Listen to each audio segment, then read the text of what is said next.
My name is James Rowlands, and in 2015 I started the WNR podcast.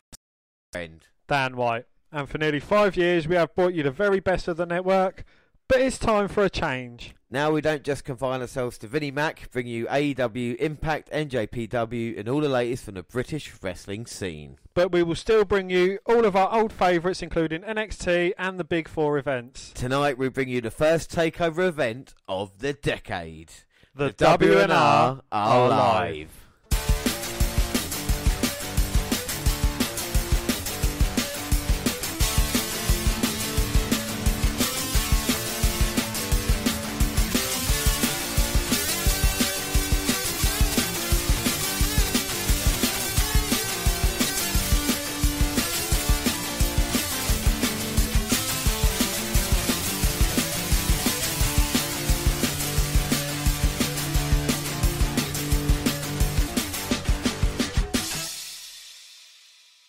It almost seems like it just comes full circle. Blackpool, January 2017. The day when this all started. Every empire has a beginning. We are looking live at the Empress Ballroom, where we're ready to make history. It was an amazing night for me, personally, the very first night in WWE. Brand new member of the WWE family and a UK wrestling legend, Nigel McGuinness. To go out there on that stage and get that sort of reaction, I mean, to see where my career has gone since then, I mean, it all began there in Blackpool. Blackpool for me is going to hold a very dear place in my heart for the rest of my life. It was really the beginning of becoming who I am today. Blackpool is a very important city for me. I became NXT UK Women's Champion in Blackpool. And I'm going to go back and I'm going to do it again. It's not only a starting point for me in my career, and everything that's ever been good in my life come from that town. And then now it's been the start of NXT UK, which means obviously a great deal to me.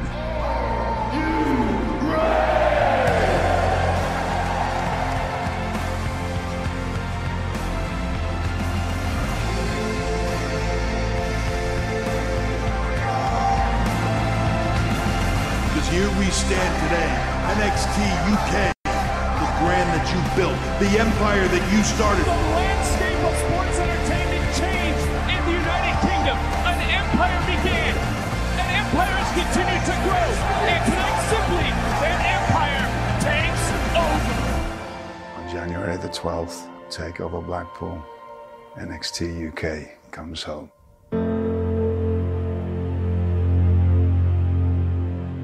We are NXT. Yes, hello, I am James Rowlands, and as always I'm joined by Dan White. And today is the WNR265. We are live, getting ready for NXT Takeover Blackpool 2.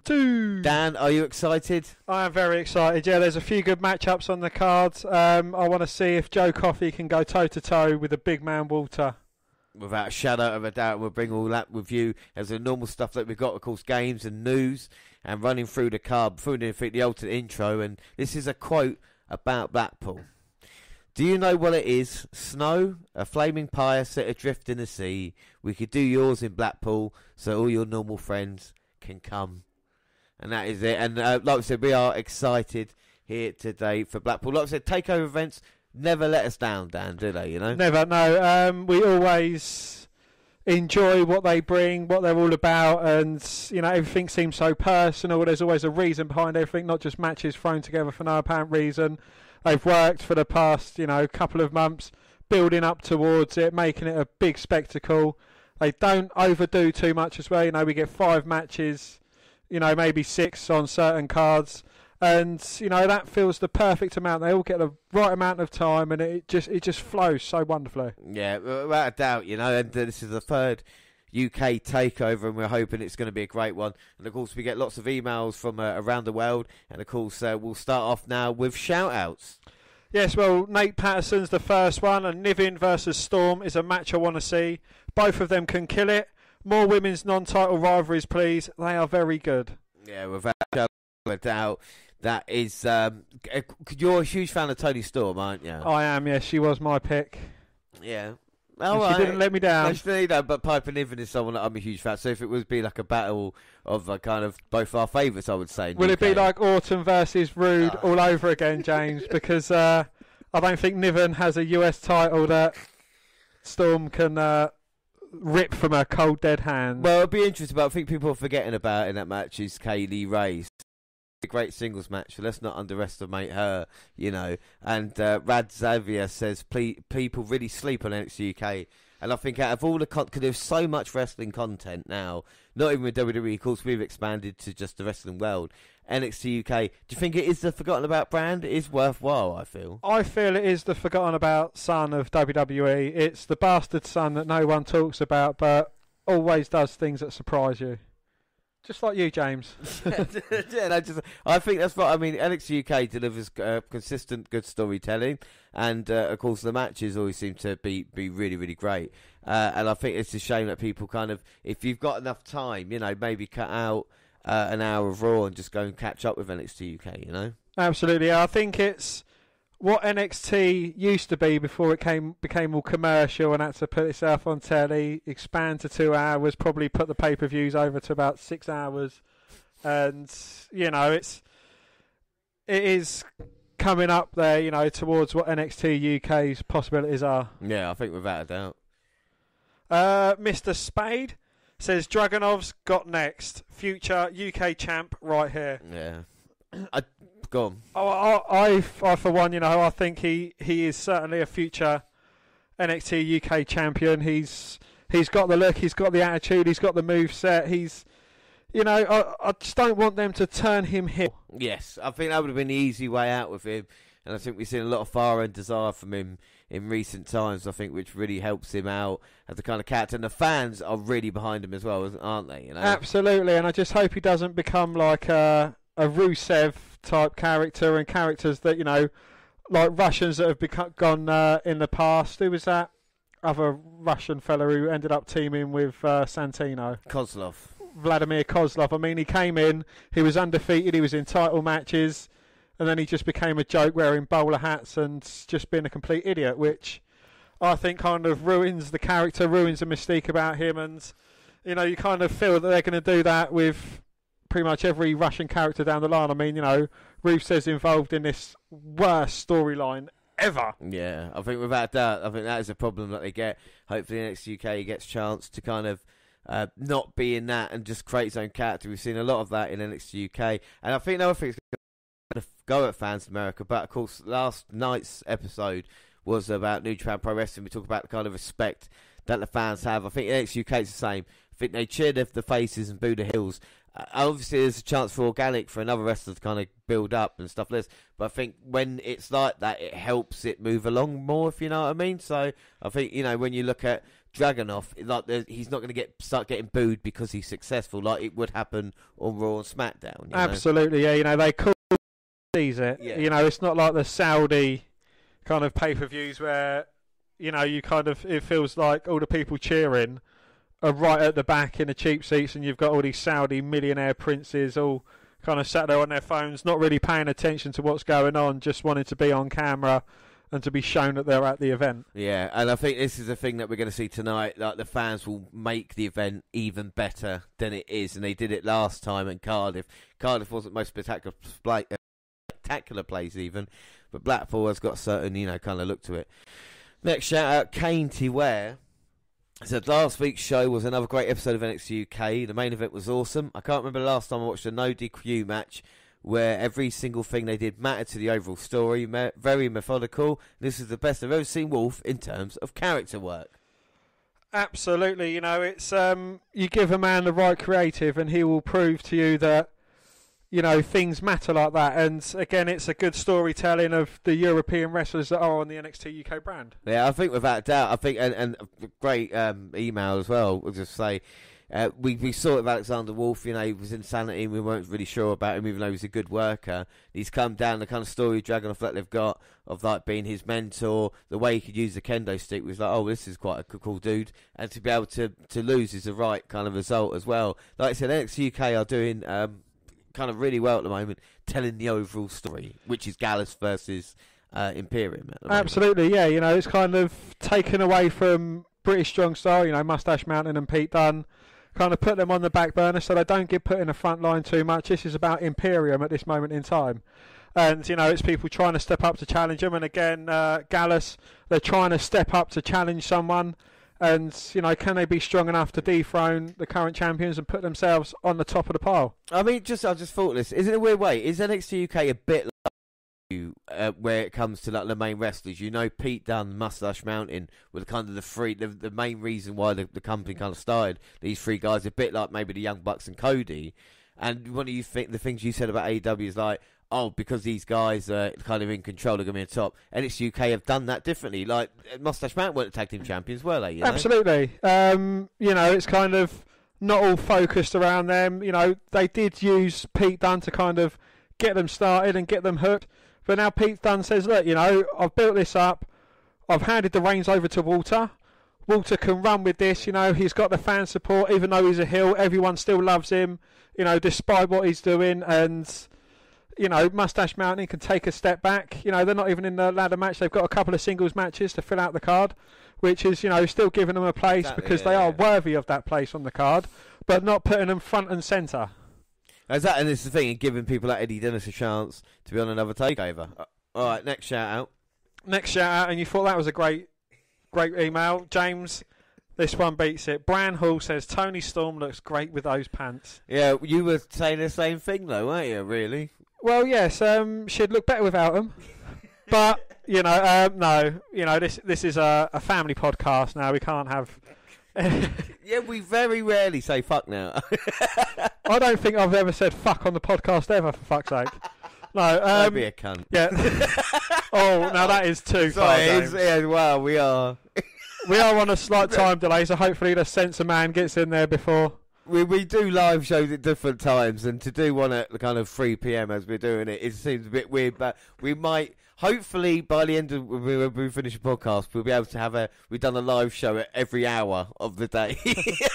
Because we've done it at midnight. Why the fuck am I getting up at 4 o'clock in the morning to record a bastard live podcast? Well, we usually finish at, I never know. Yeah, back to the email. Yes, Tony Storm does look great with those pants. I like wrestlers who can change up their look and, kind of evolve how they're looking. Maybe... in the pant area. In the pants, in the groin... Department. In the groin department, yes.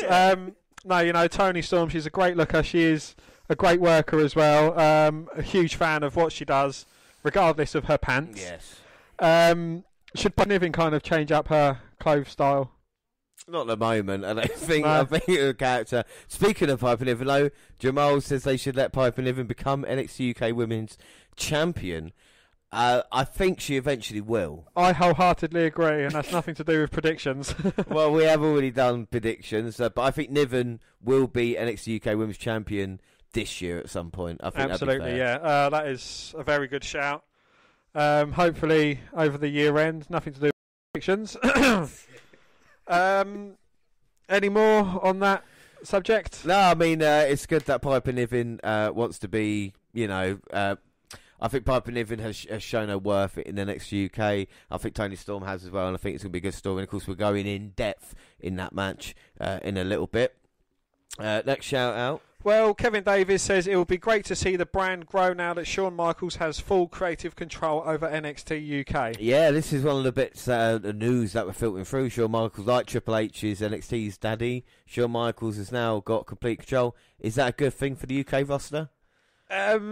I believe it is, because you know what Shawn Michaels can bring. Hopefully, he can bring a bit of the 90s and 20s era into the product without kind of trying to take it too back to the Attitude Era, if that makes any sense.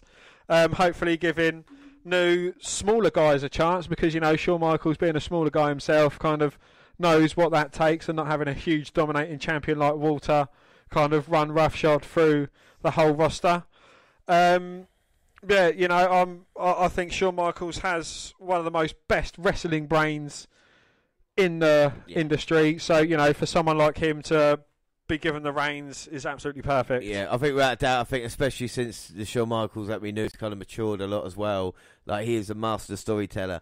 I would want in NXT UK to have the kind of trainers up, to have a European and British style to them. So we see that in NXT UK. But of course, you would think 75% of that roster would want to go up to NXT at some point, and of course to learn that American style as well, with Shawn Michaels being there, I think might help. I think it can only be a good thing because it means that people got faith in him. If they can he can get along with it like Triple H did with NXT, hopefully this can come along as well. Rashid Cummins said Mastiff versus Otis for the NXT UK Championship. Kit. Dan Mastiff Otis. Well, James, you know me. I'm a huge fan of the Bomber. I'm a huge fan of the Dozer. I wholeheartedly agree with that decision. Two big hosses going at it. The immovable force meeting the unstoppable object. Can you imagine both of them just either in corner, just running towards each other and fighting bang in the middle of the ring? It would be a huge implosion. It would just be everywhere.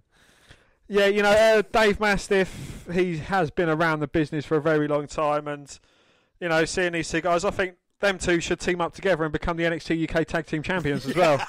That'd be brilliant, wouldn't it? Indeed, yes. The Bomber and the Dozer. Oh my God, just think of that. The Mastiff's not being featured here at Takeover, but like we said, he's a guy who's been around a while, and you should expect to see a bit more of him in NXT UK. Absolutely, yeah. He certainly is a reliable fella, and Otis, I think he's doing his thing quite well as part of Heavy Machine. He's kind of got his crushes on the beautiful blonde babes of the main roster. So yeah, carrying him on doing his thing. Yeah, and being serious about Otis as well. There was something about him. He's got a likable factor that is not very available. I wouldn't be surprised if he went maybe singles at some point and actually found himself as quite a successful babyface. Obviously not as a kind of number 1 or 2, but definitely up there where the fans did get, like a Jim Duggan back in the day or something. Absolutely, like that. Getting title shots, getting really close, but just coming up a bit too short against the Monster Hill. Maybe even giving him a run with a mid-card title, the IC title or the US Championship would certainly be great for him. I think the personality definitely, goes through. Darren Wilson says how Cassius Ohno is still in NXT/NXT UK is beyond me. Well, there's one reason why he is still about in the NXT divisions, and that is because he is known. Yes, without a doubt. It's a face value that he's been around and done that, and like to talk about a veteran of the NXT leagues at this moment in time, and when you face him and beat him, it's still a named person that you have defeated. He's got the gimmick at the moment as the kind of best British UK wrestler. Go in and someone's going to step up and beat him at that as well. But he's a journeyman. We talk about coaches, we talk about training in development. Cassius Ohno is someone that can teach the young guys coming in exactly how to work, because he's worked with everybody in this time. But CM Punks throughout, winning Regals as well in NXT. He knows the style that they're looking for. Absolutely, and he's also someone that can give, a smaller, less well-known guy a rub as well. He can go toe-to-toe, have a great match with someone, and, let them go over on him. He can still moan about it. He can still be like the wrestling genius, as he self-proclaimed himself. But, he can still give that push and to say, yeah, I beat Cassius Ohno. It is still something that is good, despite the man not having won anything of note in NXT. Yeah, no, I agree with you. And I think Ohno will never probably be on the main roster or hold a major championship. But the discredit, I think when people say why is he on there, I think you've got to look at what he does and what he does well, and I think he would always have a job in that way, and I think you need to not respect it in a way, but you need to kind of realise what he's doing. Absolutely, and it kind of, you don't want to take away from the stuff that he brings backstage as well. He is there. He is moulding the young wrestlers that come in because, as you say, he calls himself someone with a lot of wrestling knowledge. He is a wrestling genius. Yeah. He has been about many different industries, many different businesses, won titles, throughout the world, and he can impart a lot of wisdom on, someone that's new to the game. Yeah, I think without doubt. Muller, next one. I am ready to watch WWE in 2020. I mean, I think it should be I'm ready to watch wrestling in 2020 because I think that is the thing that is looking the best thing, especially like NJPW, the way it is, the way Impact has kind of resurged in the past couple of, years, thanks to, in part, Joey Ryan, of course. Ring of Honor is kind of trying to get back to where it was again. Of course, AEW, let's not forget that. NXT's is good, as it has been in a long while. NXT, Raw, SmackDown. The trouble is there is not enough time. Even me as a hardcore, die-hard, nothing else to do but watch wrestling, I have not got enough time in a week to watch everything. So you have to kind of pick and choose. We were talking about this yesterday in a weird way, weren't we? We was, yes. You've kind of... me, for one, I've got a missus and she takes up a lot of my time, as women do. I'm not complaining, babe, if you're listening. Hello, by the way. But... I literally get up on a Tuesday morning, check the Raw results. I get up on a Thursday morning, check the AEW and NXT results. I get up on a Saturday morning, check the SmackDown results, and go through, have a look at the NJPW, Impact, Ring of Honor results as well when I can. And if something is good, then I'll go back and I'll watch it. But I probably won't watch the whole episode of the show. I'll just watch either a match or the clip highlights that stand out well. Yeah, whereas the problem is sometimes you need to just have a look at a pay-per-view or whatever it is and just say, right, let me just pick a couple of matches from that and see how it is, especially, I mean, if, somehow, even if it's, you don't want to pay that £7 a month for the New Japan World, you have to watch Ospreay versus Hiroshu, in that match. It was unbelievable what those two men done, and, It was something that we haven't seen in a long time, It certainly is, it's the best of British wrestling going against the best of Japanese wrestling. It's two different styles. It's kind of like, what's that cuisine where you get like fusion? That's fusion, it. Right. Fusion cuisine. It's like, you get a bit of haggis and you get some sushi. It sounds like they're gross, but when they go together... It is kind of, oh, hello, hang on a minute. It was an amazing match, and but it's like at the last Takeover as well, UK one, where Walter versus Tyler Bate. It was something really special. So there's a lot of wrestling nowadays, but like you said, with the Rumble coming up, with the Worlds Collide event as well, of course, Takeover on the horizon, there's a lot of stuff still to come. Next shout out. Stuart Smith says, I can't wait for Kaylee Ray versus Tony Storm versus Piper at Takeover UK Blackpool 2. And all Q between Dragunov and Wolf as well. We've waxed lyrical about that match. It is great. To see these two guys that have gone at it and absolutely delivered. Wolf certainly deserves to be up there with one of the greats. And Dragunov is slowly making his way up that ladder to be classed as a great in NXT UK as well. Yeah, without doubt. And of course, we'll go into more detail about the triple threat match, but it should be an awesome one. The women have a chance still to show, but Takeover, especially the UK one, everybody has a chance on this card to still the show here tonight.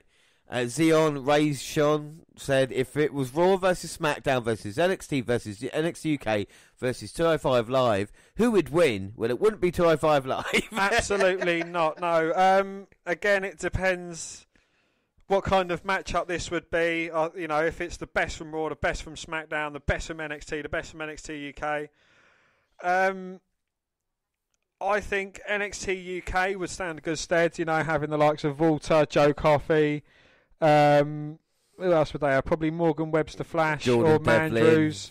Devlin, they'd have Tyler Bate. I mean, if it was a wrestling kind of, who would out-wrestle, I think NXT UK would definitely be up there. As far as Vinnie Mac would go, Roman Reigns or Brock Lesnar would probably win. Yeah, that's true. And they'd be the last man standing after defeating everyone solo. That's a shame. Again, Randy Orton would definitely win up there as well. Drew McIntyre probably wouldn't show up because he's not kind of considered that. If it was the best of Raw, the best of SmackDown, it would be a very interesting kind of way and tournament as well, or would it be a whole match, or Well, you could work something out, talk about Wales Collide, maybe develop that. I think it's weird since we dropped 205 live from the podcast, kind of no one cares about it anymore as well, which I find quite funny. It's even on NXT as title matches, isn't it? Adam Slaslow said, did Toni Storm turn heel?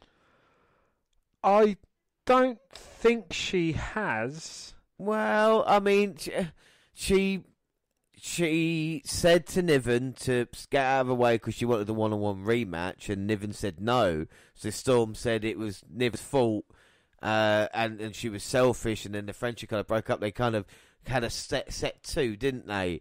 But I don't think it was Niven's. I don't think Niven should just get out of the way because of Toni Storm, and Toni Storm might have showed a little bit of heel tendencies maybe, but it's only because it means a lot to her. So I think also that, and the fact that Kaylee Ray isn't portraying a good enough heel. I don't think she's got kind of them tendencies in her, even though she is a heel. I think they needed someone to control this, and Toni Storm has kind of been the person to say, look, I've got beef with Kaylee Ray. She took my title. I want that back. I want a one-on-one match. And I can also develop beef with Piper Niven as well, saying, look, let me have my one-on-one match with Kaylee Ray. Let me get my title back, and you can be the first challenger. So, she's got face tendencies there as well, saying, look, I don't care if you're my friend or not. I want my title back, and you can have first dibs at it. Yeah. So, she's not being a selfish heel. She's just kind of taking control of the whole situation. And I find that really interesting. It's good storytelling when it comes to NXT UK. All right, our penultimate shout-out, Jamie Hanna says, how come we hardly see Xia Brookside anymore? It's because she's not needed at this moment in time. Like we talk about, we've got Kaylee Ray, Niven and Storm, three very experienced women, and Brookside will get a chance, but it is a development league still, so we're going to see her, take a couple of years, especially with Robbie, her dad there as well, training her up. Still going to take a couple of years, and then, she will get her chance, and that's what hopefully on NXT UK, Absolutely, yeah. I presume she'd be wrestling on the live events, and when they're out and about doing their other things. It's good that they're not kind of thrusting her upon us. They've got people, she's waiting in the background, waiting for a chance to shine, and depending on who the champion is, and she could be a viable challenger sometime very near in the future. I think without a shadow of a doubt. And Nino Raphael, for our final shout-out, says Ia is a future champ. I think out of all the emails that we've had, I think it shows that Dragunov is the kind of guy that everybody wants to be the next NXT UK champion. And I don't want to give away spoilers. Joe Coffey might tonight get a victory. But I think everybody, fan of NXT, would want Dragunov as your next champion after all. Would that be right? Yeah, I would love to see Ia future champ. Is he... I think that's a difficult question because, beating Alexander Wolf like that, would he work his way through Emporium to finally get to Walter? Will he need to lose to Walter first to finally get the job done, do you reckon? Or do you think he'll get it done first time round? I don't know. I think, I'd like to see Dragunov kind of say, look, Walter, I've beaten one of your main men. I want a shot. And Walter just kind of like turning his nose up and saying, you're not ready. Fight, one of the tag team members, Marcel Barthel or Fabian Eichner, and then we'll see if you're ready. He beats him. Am I ready for a title shot yet? No. Beat the other one. And, Walter kind of putting up obstacles. Maybe Walter's a bit afraid of what Ia Dragunov can bring. Maybe Walter's unsure of how he can kind of beat him. So, kind of Walter's playing a bit of heel tendencies, saying, look, I'm going to put up obstacle after obstacle. And when he overcomes these obstacles, it will taste so much sweeter when he finally overcomes Walter. That's how I'd do it if I was Shawn Michaels and booking it. Yeah, I think, and everybody wants Aya as, if not the next NXT UK champion, but definitely the future one as well. All right, we'll move on to. So first off, let me just say thank you to everybody who emailed in all shout outs and everything like that. Thank you everybody for listening to us at this time as well. Like I said, there's 90 minutes away from the actual NXT UK Takeover event. There will be a kick-off on the network at 4:30. Won't be as good as ours. But we'll do now move on to news. And of course tonight, or today even, is NXT UK is not the only event, because tonight All eyes will be focused on Dallas, Texas, as Impact Wrestling presents Hard to Kill live on pay-per-view, originating from the Bomb Factory, with pro wrestling history on the line. With an overflow crowd effect, third-generation wrestler Tessa Blanchard challenges Sami Callihan for the prestigious World Championship. Blanchard is looking to become the first woman to hold the World Championship of a major pro wrestling company. Blanchard has followed her dad, Tully Blanchard, her stepfather, Magnum TA, and her grandfather, Joe Blanchard, into the square circle. She has battled and feuded for about 8 months with Callihan, the leader of OVE and reigning world champion. Well, the Blanchard-Callihan rivalry has been very personal and very... Well, Hard to Kill features 7 other action-packed matches, including the World Tag Team Championship match, pitting the reigning champions of the North, Ethan Page and Josh Alexander, against Rich Swann and Willie Mack. In addition, Hard to Kill features a match between powerhouse Brian Cage and longtime wrestler Rob Van Dam. And RVD will be accompanied to the ring by Kate Forbes. So it will Katie Forbes. Katie Forbes. So it will be history tonight with TNA. So Impact Wrestling, is it known? I reckon now, and I've said this for a while, I think Tessa Blanchard will get the job done tonight, and we will bring it to you as soon as we can when it comes available to UK TV. Would you reckon? Absolutely, yeah. I think, especially with Impact, I think it's kind of fallen on the wayside. They're like, well, how come AEW is such a huge success? We had the likes of AJ Styles, Samoa Joe, we had all these big names. Why wasn't we able to kind of get out of the WWE's shadow? So I think Impact kind of putting their name out there saying, look, we can offer you something that no other company ever has or can at this moment in time, a woman world champion. Yeah, and I think it'll be a sight to be seen as well. And it will be a piece of history tonight. And of course, that will be after NXT TakeOver Blackpool. But we move on to Lars. Yes, it's been a while since we heard the name of Lars Sullivan. The WWE superstar is currently out injured after undergoing knee surgery, and it was perfect timing for him.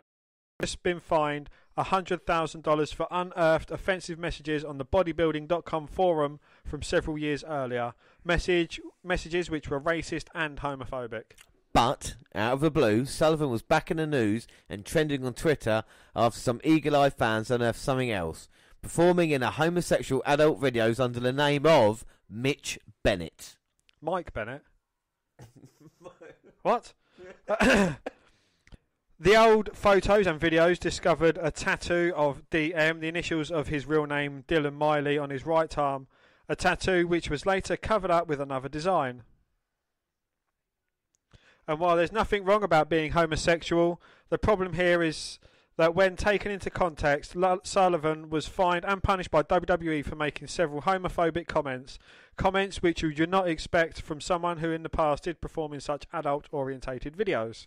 Well, Sullivan was ordered to undergo sensitivity training after the original bodybuilding.com forum comments were discovered. He even issued an apology stating there is no excuse for the inappropriate remarks that I made years ago. They do not reflect my personal beliefs, nor am I who I am today, and apologise to anyone I offended. So he made comments and yet was in videos. Dan, what are your thoughts on this? Popcorn the kettle black for him, was it? It is as well, is because someone says, you normally insult someone or, some kind of preference in order to cover up your own. Yeah, exactly, yeah. It's weird in that way, so, I believe he was wrong calling someone, or slating the homosexual community. And, kind of them videos coming out of him. But, going by just a tattoo, I'm sure, a few people tattooed on them, or, I've not seen the videos. James, can you offer a bit more expert opinion, as I know you're on top of these kind of games? I had to watch the videos, obviously, and it does definitely look like Lars Sullivan. But the thing is that when you're in the limelight, as you are, no matter if you want to or not, you have to, say, even if you kind of believe these things, whatever, if you're an arsehole like that, you've got an agenda to kind of say, be normal. Do you know what I mean? Don't say these fucking things that, people are going to remark. It's even like when they kind of Gavin and Stacey thing. They had a Christmas special, and there was a problem because the word was used in one of the songs, and people complained about it. And people say, "Oh, what's the problem? It's part of the song." Well, if it was the N word, you wouldn't be singing it, would you? So why don't you just take that out? You know, the WNR podcast are very, proud of their gay following as it is, and when with these words and stuff like this, and the way people are, it's still very insensitive. It shows that the world still hasn't changed. You know what I mean? Kind of on that basis, the word that was used in Fairy Tale of New York is not referring to the homosexual tendencies of someone. It's an old Irish word, and it's referring to someone as kind of like an old washed-up git, something like that. So, it's kind of taken out of context because, you could say the N-word in a different context. But what harm is it just changing that one word? Is it going to ruin the entire song if you just change that one word? No, they could have done it. Bryn was just about to say it, and they're going, "Oh, yeah, exactly." It could have been. It could have been covered up in a comical way, but then it's played on the radio. Yeah, right. I heard that song 100 times on the radio, and I see it as part of the song. A part of the goodness in it, and there were certain radio stations that don't play. That they blank it out, and he calls her a slut on Joe. Yeah. And some of them they bleep it out, some of them they don't. It's kind of it's part of a song. It's something that I'd always sing along to. Not that I sing, but no, we've heard you in a sing-off once and all, it didn't work. But the thing is about it is that, like I said, that is an incident that's completely different to kind of what Lars Sullivan has done, is coming out and actually say, the thing is, it doesn't matter how long ago you said something, it's still on there. I'm sure you said stuff online, sent stuff online in pictures or something like that you're not proud of, but if it was to surface, we have a responsibility for the people that listen to us to kind of not, in my eyes, not send them down the kind of just trying to make up their own mind in that way. Not say this is bad. Just trying to accept everybody and say, look, it's life. We're all just trying to get along. We're all wrestling fans. Oh yeah. You know what I mean? We're trying to watch wrestling here. Yeah. Trying to have a little bit of fun rather than kind of people saying these kind of the comment. And it's been horrible. Twitter is horrible. I'm going to get onto a rant about Twitter rant. Roland's rant. Twitter is a horrible, horrible place where people hide behind fucking incognito or bubbles and stuff like this and just say the most horriblest things to each other. And our next news story is exactly like that in my eyes. Indie promotion severed ties with Drew Gulak's brother due to allegations of misconduct.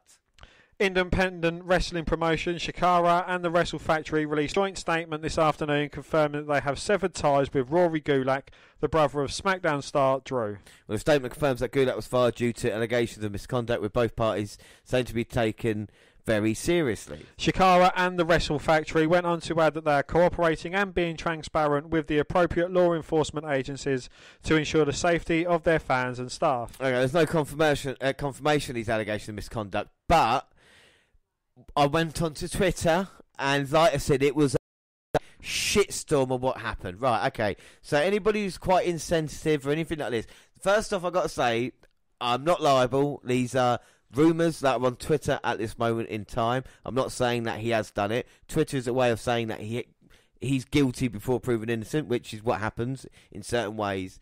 But my problem is not with that, it's for other things. Do you want to hear all the details, Dan? Because I have... Of course, I love the grisly details. Okay, so he's been messaging women.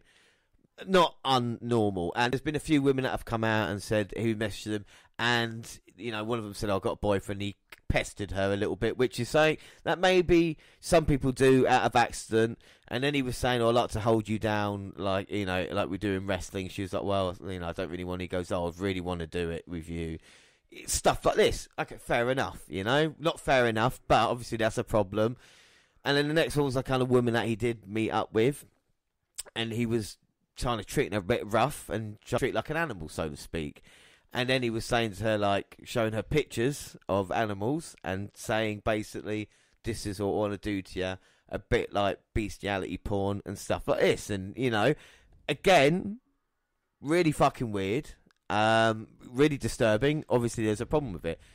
Then someone came out and said they were showing pictures of underage children that he had, and the woman came out said this thing after someone else on Twitter had mentioned it, and she had said yes, she was shown, but wasn't given shown to the police or anything like this, and wanted to keep quiet.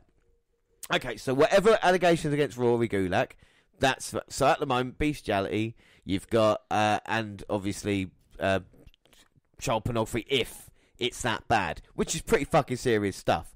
Twitter split up into two groups then, basically saying Rory's a shit, which by the sounds of it he is, but it's not been proven yet, so we can't say anything about that.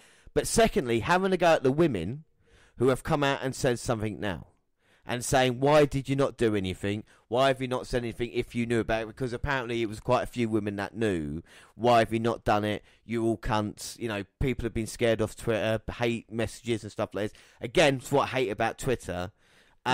What are your thoughts on it first? Because I found it disgusting the way these women have been treated. Maybe I might be wrong, Dan. You know, I'm not, you know. Well, again, you know, these are all just allegations against him. You know, nothing's been proven. Nothing is set in concrete. You know, it is just someone's word against someone else's, right? You know, just to get that out there. Also, you know, there's a kind of a speak out thing. You know, if one person's brave enough to speak out, well, someone will go, right, well, you know, she's spoken out. This also, too, happened. And then, you know, it's kind of a knock-on effect. You know, these people are coming out, obviously, you know, too scared to kind of say something from the off because, you know, it is the brother of Drew Gulak. You know, you kind of don't know what tug he holds. You know, he's, through words, a professional wrestler. Yeah, without doubt. You know, he is a celebrity. He is someone who is well-known and, again, with, you know, all these people, they are going to have their defendants. They are going to have their fans. So, you know, you kind of don't want on, but if someone's coming out and saying it and then someone else says, well, you know, that happened to me too, you know, this is a kind of a whole movement of, you know, there's a hashtag about hashtag me too, yeah, you know, so these people coming out of it, so, you know, they might have only just discovered about it, or, you know, some people thought, well, you know, it's kind of, it's not worth me coming out because it is my word against the word of, you know, I'll use this term loosely, but a celebrity. They're going to believe? They're going to believe someone that's in the limelight, someone who's a professional, or they're going to believe, you know, someone who kind of slept with this so-called celebrity. As for the woman getting pestered online about, you know, even though I've got a boyfriend, I want to hold you down, there's a block button. Yeah, you know, anyone can use it. Bang, block button. You know, you can kind of get rid of that. You can take screenshots, so if something does come out in the future, you've got proof that this happened. You know, again, I'm someone that doesn't believe in all this, you know, kind of bestiality and. You don't believe it? I don't. You know, I don't believe in. You know, I think it's a disgusting thing to kind of be. And again, I'm not making light of what's been going on as well. You know, I'm trying to inject a little bit here, but it's like the guy who. Fucking hell, we were really going down a dark turn. We're going to turn it back in a minute. The guy that recently got done for the rapes, the 195 rapes, and he was in the news. It's just an unassuming guy who was in Manchester, and he took these guys from a nightclub, took them back home. Why did none of these guys come forward? Why did it take all this time to investigate? Because you're a big guy. It seemed like a woman, you know, and you're in that situation. And you know, you just feel terrible when you feel like you've been evaded. You feel like, you know, your world's come apart. And do you want to tell anybody that you were, you know, in that time like a victim? And this is what all these kind of women are going through as well. And I think it's disgusting when we're on Twitter, even though we are on Twitter, but these guys are just coming on. You know, we don't follow anybody who hasn't got, you know, kind of official in that kind of way. But also, Rory Gulak got called out by a burner account for allegedly possessing child porn. There's no, it was reported to authorities. So we can't do anything more than that. But as people, we need to realise we can't just start attacking everybody. And that might account for him as well, even though all these things are horrible. Until, you know, it's like I say, innocent until proven guilty with that. And the treatment of the women on Twitter, you know, the people need to kind of get a life and realise you can't just go around having a go at everybody. If you wouldn't go up to someone and have a go at them in real life or whatever it is, then why hide behind Twitter and do it in that way? You know? Absolutely, yeah. That got a lot more serious than I thought it was going to do. But, you know, what can we do? All right, we'll move on to our next news story then. It's all about the game. Triple H did a conference call to promote this week's NXT UK Takeover pay-per-view event, and here's a few highlights of that call. So there we go. So the British Bulldog in the W Hall of Fame, he 100% deserves to be in the Hall of Fame. Is it coming? It's a matter of when. Absolutely, yeah. Walter possibly being on the main roster or being part of NXT in the United States full-time. He said he's a very home-oriented person. He lives in Germany. I don't see him ever not wanting to live in Germany. Well, Triple H mentioned London and Dublin as future NXT TakeOver UK locations. Triple H also talked about having events in Germany, France and Italy. Yeah, I mean, they've got to come to the O2, haven't they? They've got to do an NXT UK TakeOver at O2. We've got to have our chance, haven't we? You know? Absolutely, yes. Again, I'm 100% behind that. It's a huge arena, a lovely environment, and, you know, it will be packed as it always is. Yeah, without a doubt. Oh, fucking hell. We're getting on to a little bit more controversial again. CM Punk deletes a tweet responding to The Miz. Well, following comments made by The Miz on Tuesday's episode of WWE Backstage, CM Punk sent out a profanity-laden tweet directed toward the former WWE champion that has since been deleted. He said, "Go suck a blood money covered dick in Saudi Arabia, you fucking dork." It's not really anything I don't send to you via WhatsApp, is it, James? You and me, that's friendly chat. I mean, yeah, no, that's just saying hello, mate. Miz's filming was wrapping up when he was going back and forth with Renee Young and Paige about the quality of the episode. The Awesome One said, "Oh, sorry, I didn't change the culture," as a reference to Punk's comment when he made his surprise debut on November 12th episode. Well, given the hostility of the language and Punk's decision to delete the comment, it doesn't appear this is an attempt to set up a sort of angle between the two superstars. Oh, it's weird, that, isn't it? Well, yes. Miz does have a habit of using these types of shows to engage feuds. He engaged in a war of words with Talking Smack in August 2016 at a point when Bryan was retired from in-ring competition. Well, WWE was eventually able to pay off the rivalry 2 years later when Bryan was medically cleared to wrestle again. Miz won the first singles match between the two at SummerSlam, but Bryan prevailed in the rivalry with a 2-minute win at Super Showdown in October to earn a shot at the WWE Championship. Well, Punk has said he's not pursuing a return to the ring, so the best in the world may have just lost his cool in the heat of the moment. You can imagine Punk watching it, Miz saying it and going, "Oh, fucking it," and then going, "Oh, shit, I'm part of this." Suck a blood-covered dick, you fucking dog. Oh, fuck, I'm part of this now. Shit, okay, delete. Oh, forget about it. delete. Yeah. Everyone should have a Matt Hardy on their shoulder. Yeah. Delete. And then Daniel Bryan saying, yes. I've got a Dan on my left. I've got no one on my other side going, You've delete. got a butler. Oh, delete, sir. All right, we'll move on to AEW. Yes, AEW releases the first 2020 rankings. Yeah, they announced that the year would reset the records and rankings for all of its performers. Unless you win a match in NJPW against the world champion. But Jericho won that, so it didn't matter. Well, after much anticipation, AEW finally unveiled the new top 5 in the men's, women's and tag divisions on Wednesday. Well, the men's rankings remain largely unchanged from the last top 5 released on December 25th. The only notable difference is Cody, who can't challenge for the AEW title based on stipulation for his match with Chris Jericho at Full Gear, jumping 2 spots to number 2 behind Jon Moxley. Well, the top 5 in the tag team division are exactly the same as the rankings from 2 weeks ago. There are two notable changes in the women's rankings, starting with the addition of Awesome Kong at number 4 to knock Emi Sakura out of the top 5. Britt Baker, who was second behind Chris Statlander on Christmas Day, dropped to number 5 after being pinned by Riho last week away for the AEW women's title. Well, Mox, so we're on to rivals. And on this week's episode of NXT, Mauro Ranallo announced that Alex Shelley will team with Kushida next week in the first round of the annual Dusty Rose Tag Team Classic. Yes, my picks in the Dusty Rose Tag Team Classics. Well, Kushida and Alex Shelley previously teamed together as the Time Splitters between 2012 and 2015. I've won this, haven't I? I've won the Dusty Classic. You don't bring back someone like Alex Shelley, who was in Motor City Machine Guns and very successful in TNA, back to NXT if you don't expect him to win. All right, next news story, departures. Yes, Io Shirai reportedly unhappy with NXT role. Io Shirai is one of the best performers in NXT, but the Japanese star is reportedly unhappy with the way she's being used. Yeah, she's No additional details were provided what could be causing her to be unsatisfied, nor is it clear when Shia's W contract expires. But we did know her fiancé, New Japan Pro Wrestling star Evil, lives and works in Japan.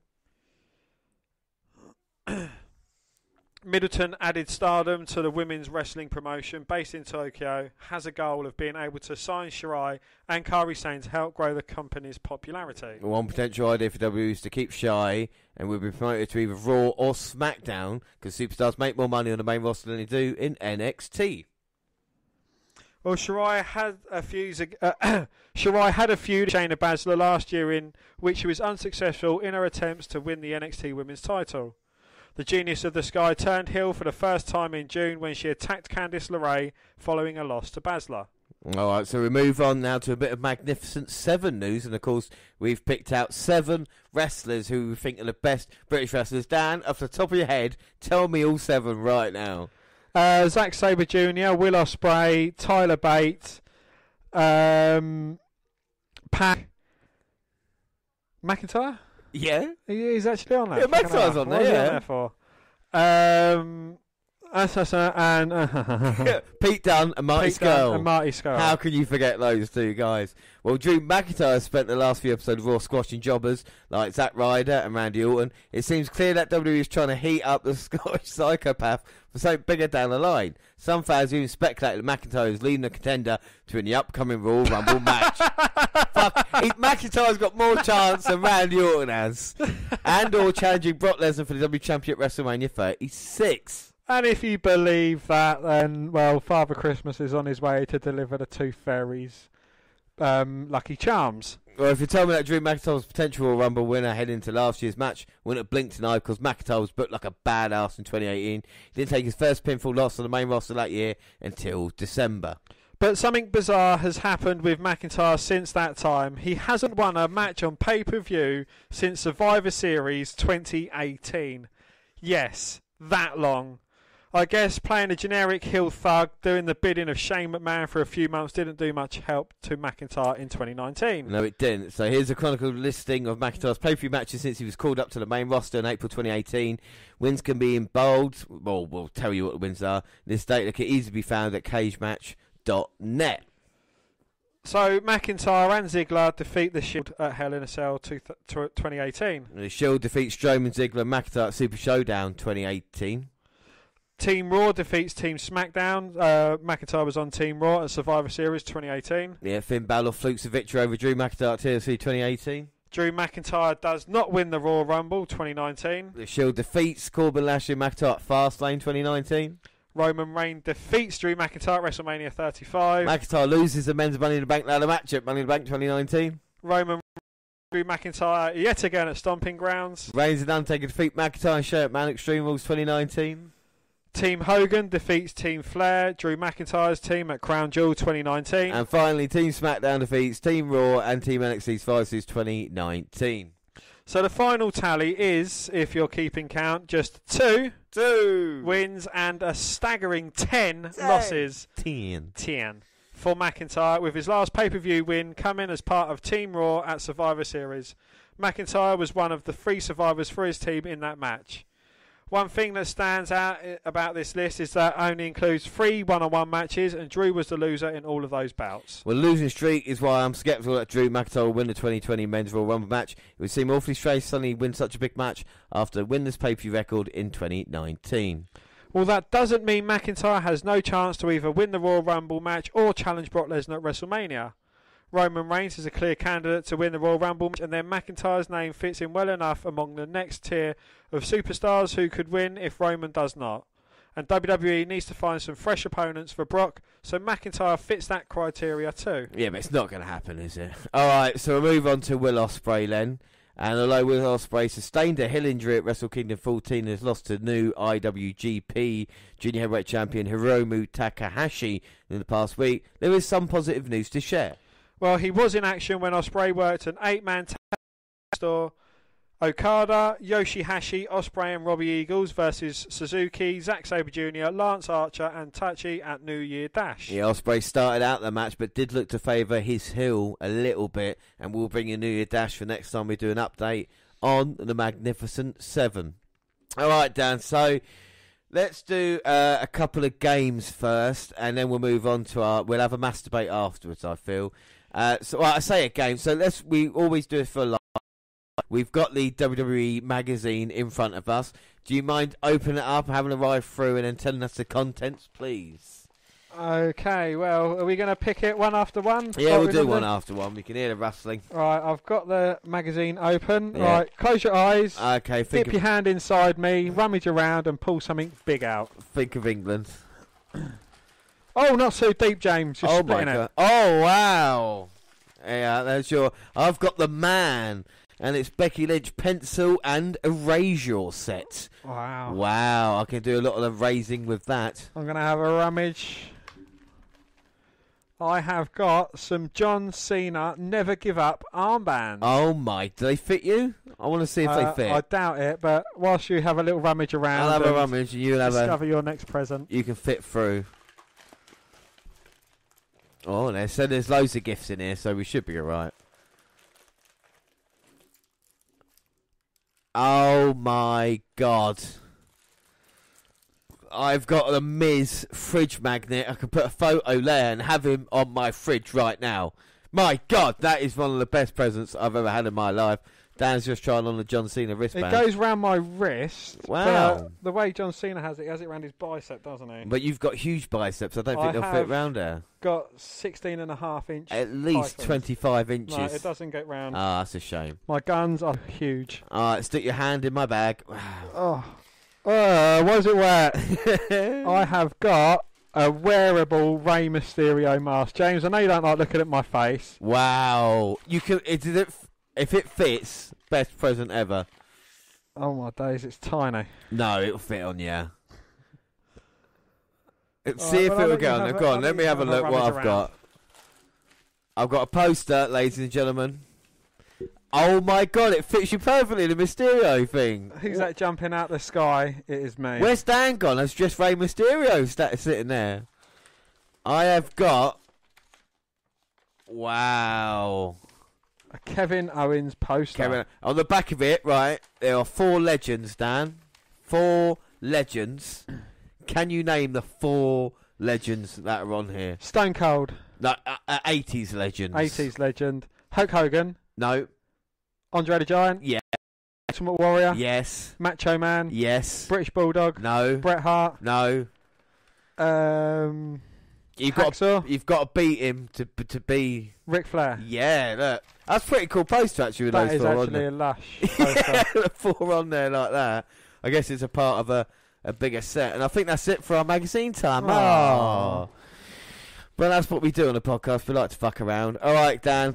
So can we have a quick game of my favourite thing ever? We can indeed, yes, James. I know what you're referring to. You want elephant or F1. Yeah, elephant or F1. So Dan makes a noise. And I've got to guess if it's either an elephant or an F1 car. Oh, nice way to start. I do like that. I'm going to say that is an elephant. It is indeed an elephant. It is a female elephant, to be precise. Female elephant. James is on the ball. Do you know, James, that David Attenborough has actually contacted me about my elephant noises. He says, "Well, James, Dan, they are the greatest noises I've ever heard." Yeah, I know. I couldn't believe it. It was great to see his message here. All right, go on. Next one. Oh. Do you know, so I thought baby elephant to begin with, but then I thought, no, F1 car stopping in pit quickly. No, that is 3 elephants. Oh, no. So it is elephants or F1. Elephants or F1. All right, last one then. One apiece, James. Yeah, can you get the tiebreaker? And not Ty Dillinger's finishing move.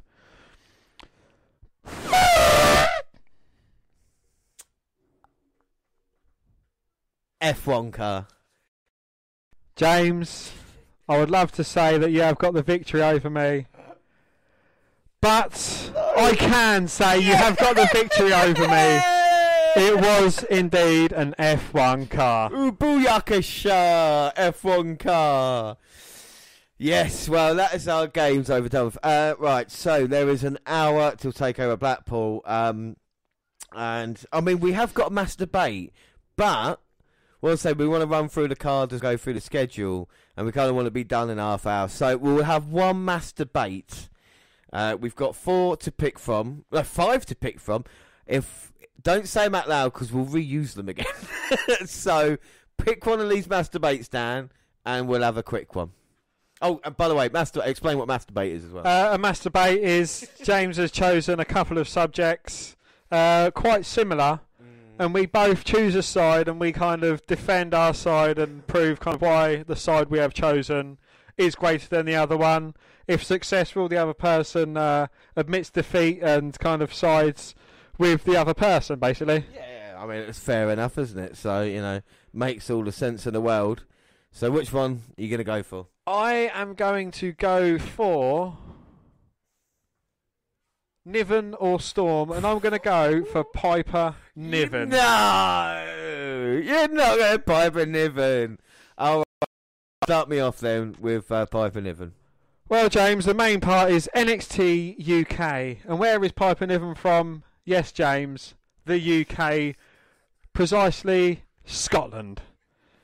Piper Niven is a well-known entity around the British wrestling scene, independence.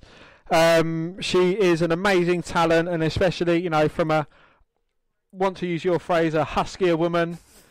She certainly holds her own, and she's a superior athlete to a majority of other women's wrestlers that I have ever seen in WWE or on any type of wrestling show. Without a doubt. I think Piper Niven is one of the most dominant women that we've ever seen in WWE, but Toni Storm is someone that Vince McMahon sees as someone that could carry a brand for a very long time. Is that because she's busty and blonde? I think you know exactly why. I think, forget about Toni Storm's ring work, which is excellent. Forget about her promo work, which is great. Forget about her character work, which is off the charts. Just the kind of way she's going to get more opportunities with WWE than Piper Niven will. Piper Niven will come up to the main roster if she ever does and be treated like Nia Jax, and then we'll have like the Piggy James jokes that we've had back in the past for her, and it's not fair. Piper Niven deserves more than that. I think with NXT UK, Toni Storm is the star of the women's division in NXT UK. Look at Rhea Ripley. That's the woman she beat. Rhea Ripley's gone off to do other things, and Toni Storm is the crown jewel at this moment in time in NXT UK. Is Toni Storm from the UK, or more specifically from Europe, where a majority of the show is? From the Commonwealth, which is still under British rule. So, I mean, that is still acceptable. On that basis, Canadian wrestlers should be over on NXT UK. I mean? Get him over it. Cassius Ohno's got a little bit of Canadian in him. If he's got any Scottish in him. You've had a bit of Canadian in him, haven't you? I've got a little bit of Scottish. Look, Storm's better. I mean, if you had to watch one person's matches throughout the whole day for a podcast, you'd pick Toni Storm more over Niven. I would go for Piper Niven, because Niven, despite being on the larger side, and yes, James, I've heard you compare her to the likes of Nia Jax, Tamina Snuka, she is not like that at all. She kind of gets put in that category because she is a bigger woman, but she's not. She's so much more than just a bigger woman, as you like. Bigger woman, little bit bubbly. As you so like to cast her as. Tell me 3 great Piper Niven matches that we can watch, and I'll tell you 3 great Toni Storm matches and see which one's better. Any 3 Piper Niven matches you choose to stick on. Pick them out, yeah. So I could pick Toni Storm versus Rhea Ripley at Takeover Blackpool last year. I can pick in Toni Storm winning the Mae Young Classic final, the woman that you picked in there, and getting the job done against Io Shirai. Because Carly Sane beat Basler in the first Mae Young Classic. You think I don't know that? You see, you got that. And of course, Toni Storm. It's just Toni Storm's better than Piper Niven. But with Toni Storm, it's kind of expected of her. With Piper Niven, she has been like a little viper hiding in the grassy knolls. She's someone that knows. What are you saying? Because she's large that she can't hide? No, I think Piper Niven's catch again. You're kind of saying. Don't be fattest. You're fattest. See, you're got me because of that. That is disgusting. Again, you're kind of ruling out Piper Niven because she is of larger size. She is as nimble as any other woman I've seen on that roster. Is she not? Without doubt. But you think she's can she move? Her cannonball is second to none. The way she just throws herself over. But Toni Storm's got a better finisher. What's Piper Niven's finisher? I know about Storm Zero. The Piper Driver. Oh, the Piper Driver. Yeah, just the Piper Driver. Yeah, well, I've got to agree with you. Piper Niven is much better than Storm. No, I've got to agree with you. Toni Storm is much better than Piper Niven. As you were saying, James, I can't name any good Piper Niven matches, but Toni Storm winning the Mae Young Classic, her great matches against Rhea Ripley for the NXT Women's title. What has Piper Niven done? Nothing. What has Toni Storm done? Fair enough. Toni Storm wins it. I get the point for that one. No, I get the point for that because you conceded first. Right, so that's why we haven't got more time for mass debates. That's right. So that's that and done. So we've got to do, and the show has gone along really fast today. And like we said, the network kickoff even will start in 25 minutes. But we're going to run through the card. And Dan, what match do you want to start off with? I want to start on Eddie Dennis versus Trent Seven. It is probably one of the the lower matches on the card. It's going to be one that people aren't expecting a lot of. Yeah, so we'll start looking at Trent Seven versus Eddie Dennis. Shoulders. Trent Seven could be in trouble. It's Reeves who's in trouble now. Burning hammer. Cover. Seven takes out Reeves.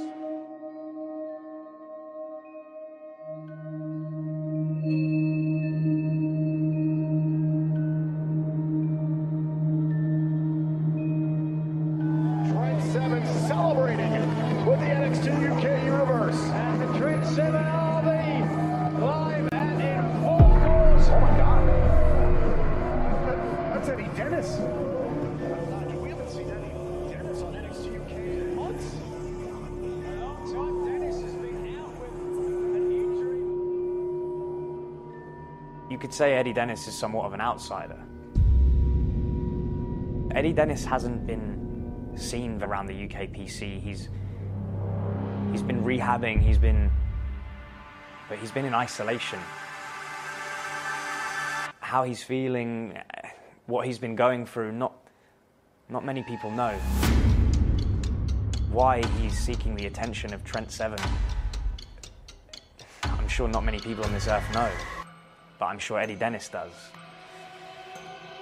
And at Takeover Blackpool, I feel as though we're going to find out. When you grabbed my hand and I looked at you, the person looking back at me was not the Eddie Dennis that I knew. Michael May, you batted him from pillar to post and offered him as some kind of gift. It seems very obvious and pretty apparent that Eddie Dennis wants my attention. Why he's seeking the attention of Trent Seven, I'm sure not many people on this earth know. And at Takeover Blackpool, I feel as though we're going to find out. So yeah, it's a very personal story between Eddie Dennis and Trent Seven. It's kind of like, we've seen it before, the student and the master. Trent Seven, another one of the huskier guys. Is he there as a Cassius owner now to start putting off the younger talent? Or do you think he's actually got a lot more to give when it comes to NXT UK? I certainly believe he's got a lot to give. They could be teaming him up with with Tyler Bate and going against Devlin and Eddie Dennis as a tag team match. But no, they're kind of giving him a little go on his own. I don't think he's kind of held in such high stead as Tyler Bate is, which it is kind of understandable being of who they are.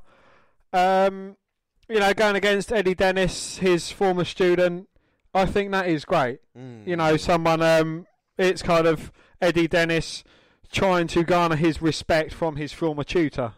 Yeah, I think without that, and I think the interest of Eddie Dennis is that he has featured on a takeover before. The very first takeover he was facing Dave Mastiff, and it was an interesting match, and he suffered the injury. And what's happened since then? Of course, Trent Seven suffered loss recent times as well, losing the tag team titles at a takeover Blackpool.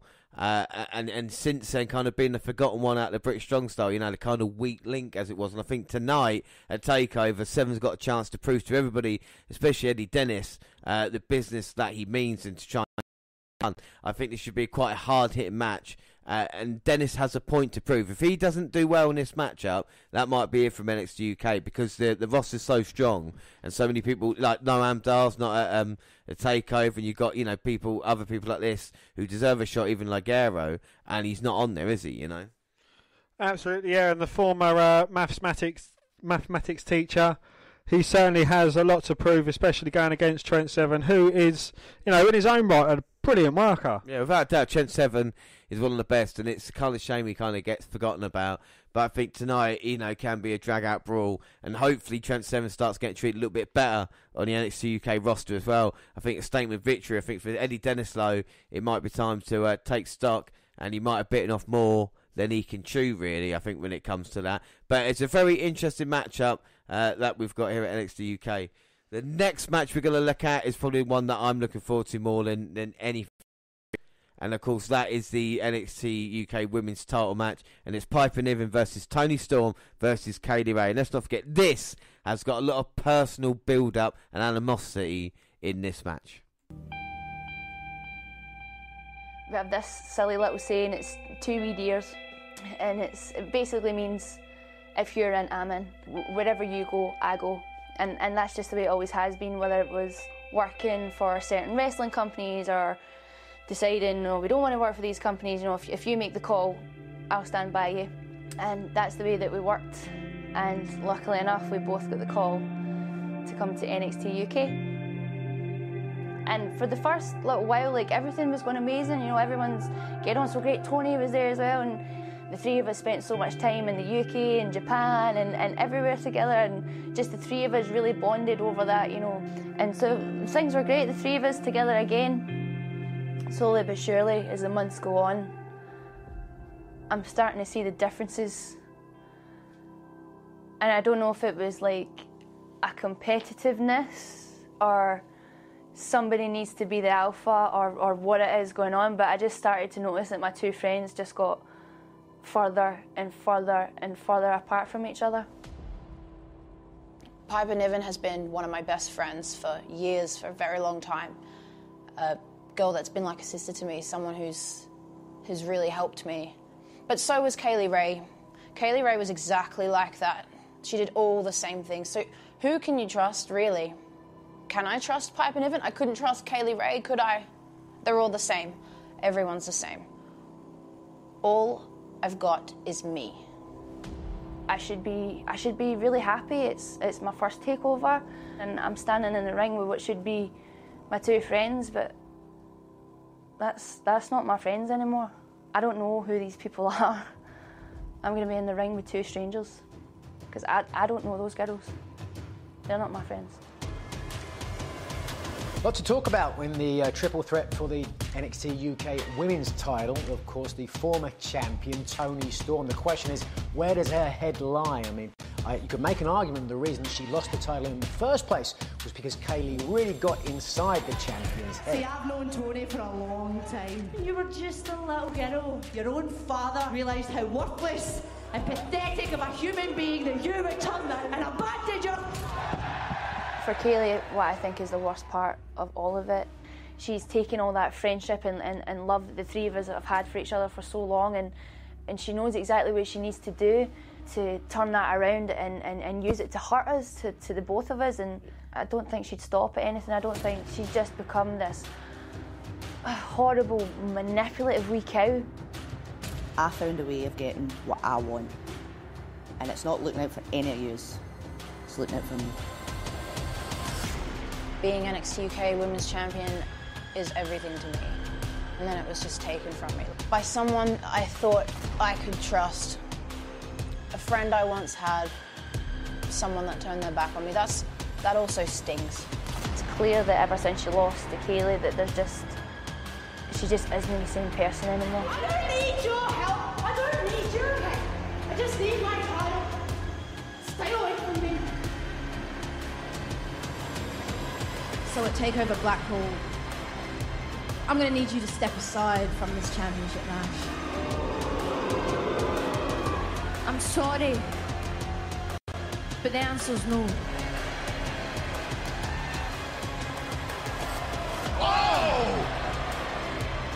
I didn't even have to do anything this time. You two just fell apart. Shows you how fragile your relationship actually was.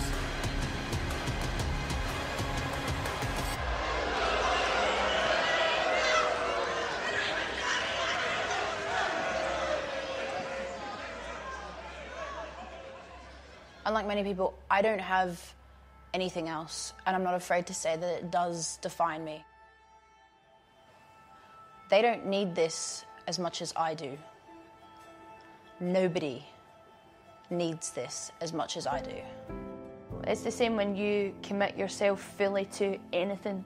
You're going to go through a lot of hardships and sacrifices and so many things that make it difficult, but that's the test. That is the test to see how much you want it. And there's loads of days where I just don't want to do it. You know, there's been plenty of days where my alarm's gone off for training and I just think, do you know what, I just can't be bothered anymore. And you feel like you want to quit. But when I have my really bad down days like that, I think of Adrian. He's my best friend that passed away. And he was an amazing wrestler. He was the best. He wasn't just my best friend, he was my big brother. He looked after me. And we always spurred each other on, and after every day when I'd be training at the UKPC, he'd message me going, how's it going, how's training been, who are you fighting with this week out? And I think about how much he wanted it and how much he wanted to be here. And I know that I'm living his dream now. And then I think, do you know what? I can be bothered. I can be bothered.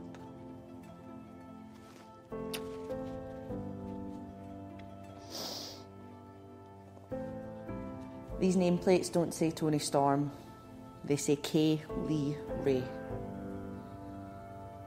And they will never say Piper Niven. Not while I'm around. At NXT UK Takeover Blackpool, I'm going to retain my championship and I'm going to continue to cement my legacy on top of your broken dreams. Yeah, don't forget my dream, broken dreams. I'm sorry, it's just because Kaylee Ray said it. What a build-up to this match. You've kind of got the personal tragedy of Piper Niven losing Lionheart, a guy who she said was like a brother to him, and being told you'll never make it, and thought she was with friends, you know.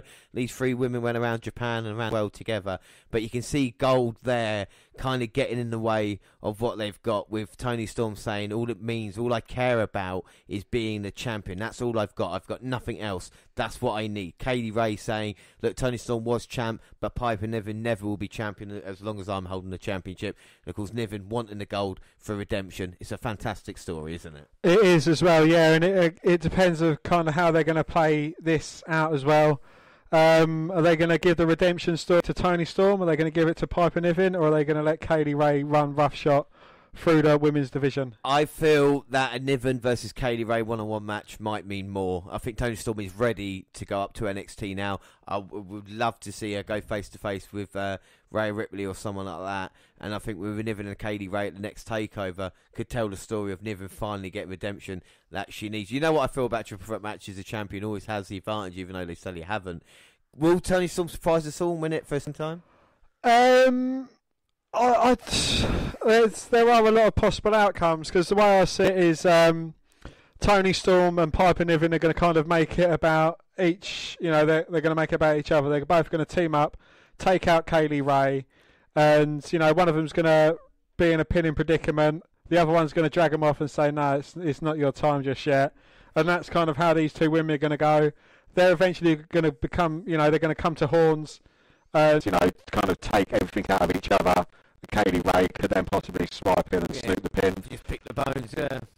It'll be a really interesting match to see what happens. It's a women's style match that I'll be looking forward to. I think, even though the NXT UK, the NXT women's division is great, I think I'll be looking forward to more UK takeovers, women's matches, than I have the American one. I think that'd be fair to say, wouldn't it? Yeah, I absolutely agree with you.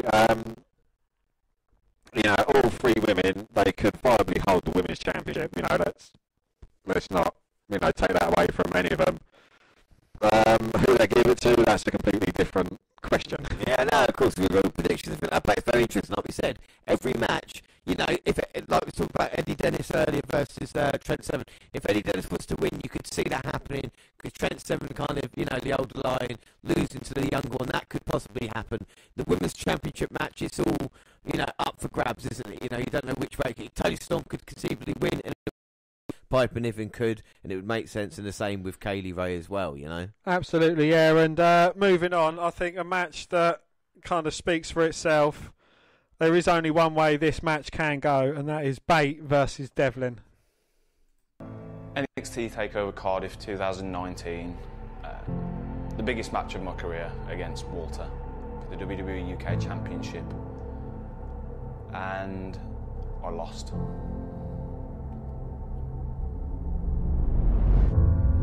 It's not just about the title, but there's the honour of British professional wrestling and what this brand was founded on. That will weigh heavily on Tyler and to lead to what he does.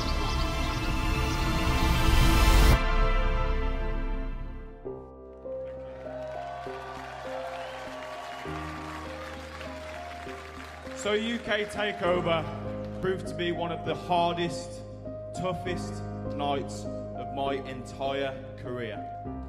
And it wasn't just the fact that I couldn't walk away with the WWE UK title.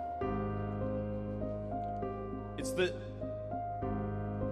inside I felt like I'd let you guys down.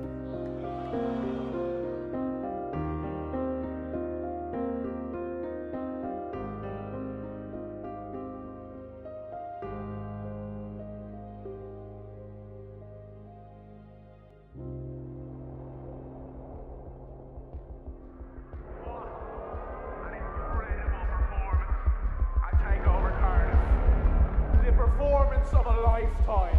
The whole world is raving about it. You really impressed everyone. But you didn't impress me. See, Johnny Saint in his infinite wisdom decided to sideline me, and he put you in the main event to take over Cardiff, and look what happened.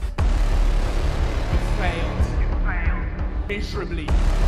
I am the only man on this roster that has what it takes to beat Walter. I'm not one of William Regal's golden boys, okay? That's no secret. I'm not British, so I've had to scratch and fight to get the opportunities that fall into Tyler Bates' lap. What do I have to do, Radzi, in this company to get some respect? What do I need to do to get a rematch around here, huh? Jordan's been consumed by this egotistical bitterness. I am not sitting on the sidelines while other inferior members of this roster get my air. Whining and moaning about how you haven't had the opportunity that you feel like you deserve. Well, Jordan, how's about you just shut your mouth and earn it? Anyone that knows me, anyone that's been keeping up to date with the product knows there's not one single professional wrestler that's developed more and developed quicker. It's evolved like Jordan Devlin has. But I am going to open the whole world's eyes to just exactly who the Irish Ace is on January 12th, and it's going to be at Tyler Bates' expense. You can't really put them in a league. They're in a league of their own, both of them, in what they can do. And now they get to face off against each other. I know there's a lot of people who start trying to put lists together of match of the year, and you might as well just get the pen and paper and throw it away, because it's an easy one this year. It's Jordan Devlin and Tyler Bate. It's a good time to be a wrestling fan. Jordan Devlin wants nothing more than to be recognised as the ace of NXT UK, and beating Tyler Bate, I can't really think of a better way to prove that statement.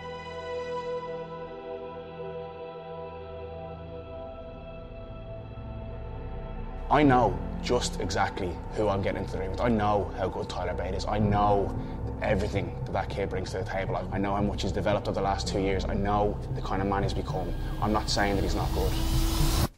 I'm just saying that I'm better.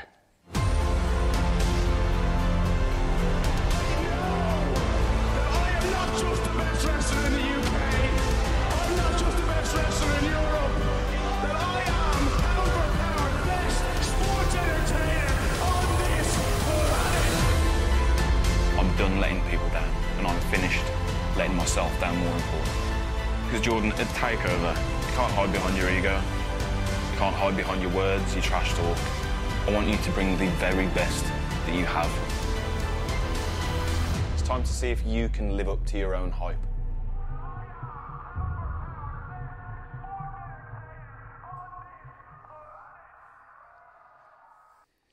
So we've got the Irish Ace versus the big, strong boy. And this is the story of the very best in NXT. Great storytelling as well. William Regal saying this will be a match of the year candidate. Jordan Devlin said because he's not British, he's had to scratch and claw his way more than Tyler Bate has. He says Bates had opportunity after opportunity, and tonight he's going to finally beat Bate. We reckon Bate is going to go over on Devlin. But will Devlin, was there a chance he could shock the world tonight?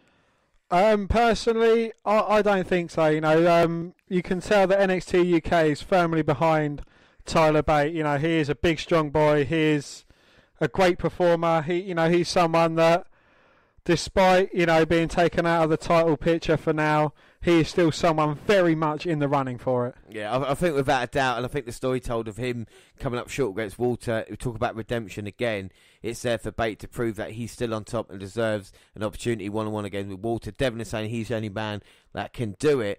Devlin, is he... We talk about Buddy Murphy's best kept secret in 205 Live. Is Jordan Devlin the best kept secret of NXT UK? How good is Jordan Devlin? I don't think Jordan Devlin's as good as Jordan Devlin thinks he is. I say when we went to the independent wrestling show, you had the likes of Joey Ryan and everyone else sat there signing autographs. Jordan Devlin didn't. No. And that kind of tells you exactly what person he is. He's someone that would rather go in the ring and charge you £10 for a photo with him, whereas Joey Ryan would be standing there selling his own merch, despite not needing to, despite probably being, having deals with Pro Wrestling Tees. He didn't need to stand there, sell his own merch, but he did, because he is someone that is in it for the fans, he's in it for the wrestling, and I think that tells you kind of everything that you need to know about a wrestler as a person and as a performer. Yeah. Can I just say I love Joey Ryan? I know we've got nothing to do with that, and we will be having a Joey Ryan update as soon as we possibly can. But with Devlin and Bate, it'd be interesting. I don't know if it's going to be match of the year candidate. If both men give exactly what they've got, it should be a great match. But I think these are the two guys that, you talk about Dragunov, you talk about Walter. I think Shawn Michaels and NXT are looking at these two guys going, right, these are the faces of the future when it comes to NXT UK. And there's no doubt this will definitely deliver when it comes to in-ring action as well, Absolutely, yeah. I completely agree with you on that one. Moving us on, James, your next pick? Well, the next pick, and I guess the match that is going to probably be the most crazy out of them all is the four-way ladder match, the tag teams. Of course, you've got Team Gallus, which is Mark Coffey and Wolfgang going against Morgan Flash Webster and, of course, Mandrews versus Imperium with Fabian Eichner and Marcel Barthel. Young vets of Zach Gibson and the other fella. James Drake. And that is, I haven't even got my fucking tablet turned on. I did that not looking at it. So that's the match we've got. It should be absolutely crazy. And of course, we've got a lot of story heading into this one as well. Yes. I know my firm better than anyone. They are my soldiers. Marcus, Wolfgang, they'll turn your two-bomb tracky mob upside down.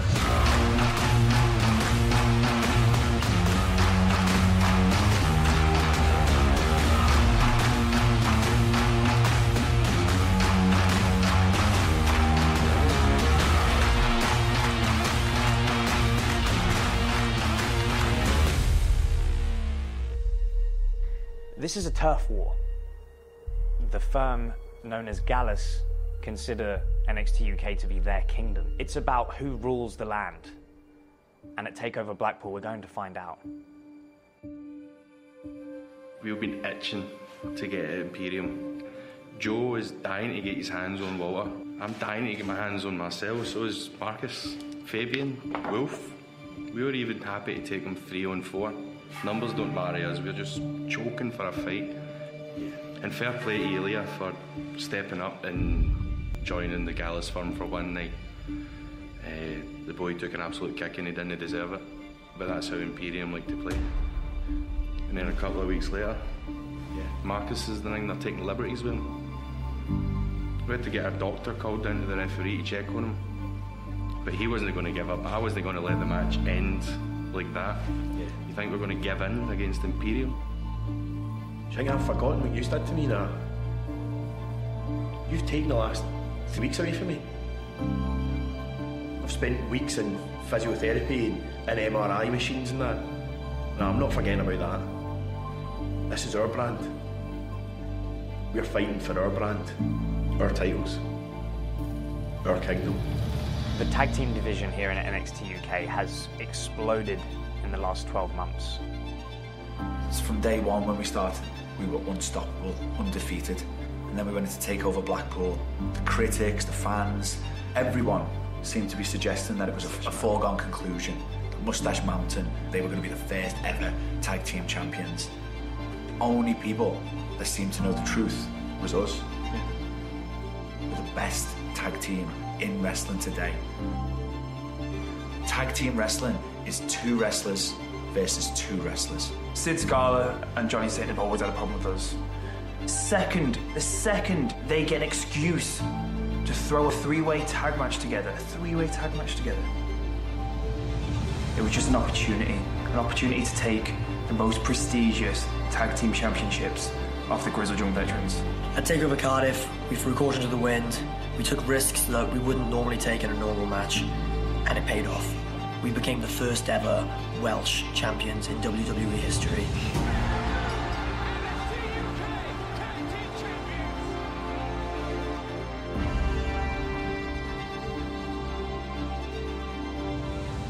What happened in Brentwood, it wasn't any personal. Like, I like Mark Andrews.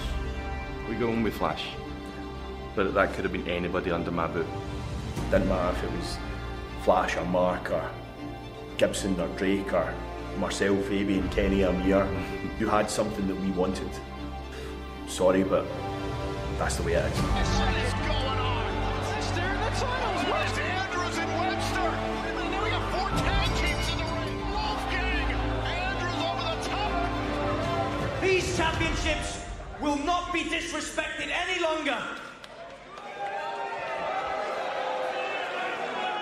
Therefore, Mr. Saint has decided that the next time you see these championships, they will be suspended above the ring. A 4-way ladder match.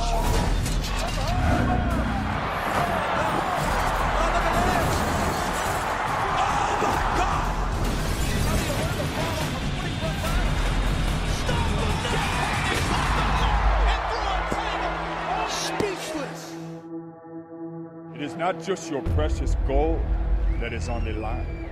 It is your body, your career. This match could take years off your career. And the fact that there's going to be 8 bodies in there, that makes it that more dangerous. This is going to be absolutely brutal. We've spent years training to be the best pure wrestlers, the best pure athletes in this industry, and now they want to stick us in this circus act of a match. Nobody flies higher or takes more risks than Mark Andrews and Flash Morgan Webster, and we're going to do everything we can to reclaim those NXT UK Tag Team Championships. A ladder match. A ladder match has nothing to do with what we stand for. But if that's what we have to go through to change the NXT universe, so be it.